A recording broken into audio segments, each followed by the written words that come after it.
na sumusunod sa akin. With my work. So, ito na. Oy, tapos na oh, ganda. You know, this is only I think 19 million with equipment. But how soon was Oo, this it was 19. opened? This was closed. Sa report namin, non-operational to. Yes. So I'm happy to see na may patients. Pero sabi sa akin, the second floor is still not operational. It's only the first floor. And it Pero was yung- only last week. Last Here, week. can we Last week lang walk yata. first? Oo. Para doon na tayo. Mamaya na yung interview. Let's walk first. Pero how soon was it informed po by the Marlon, pakisend sa kanya yung brief first. So this is what we should have had in Marikina yesterday. This is 19.5 million. So it's nice to see something that's been finished. Na ito yung sabing completed. In our report, this was non-operational.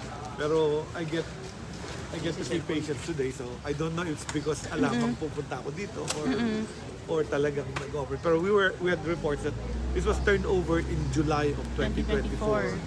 So natapos na siya July 24 with equipment. So I think it's 12 million plus 12 plus 5 na talaga.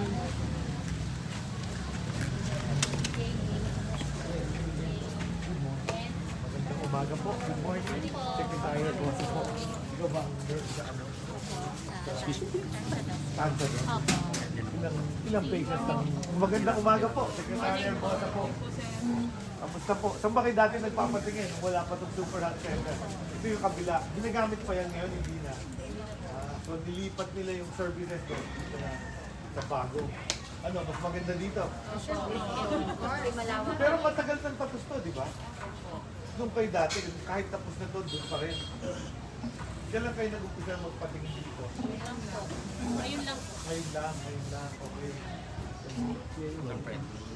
May trangkaso, mga nakamask kayo lahat. Uso ba, ubos ipon dito si Panta? Sige po, sige.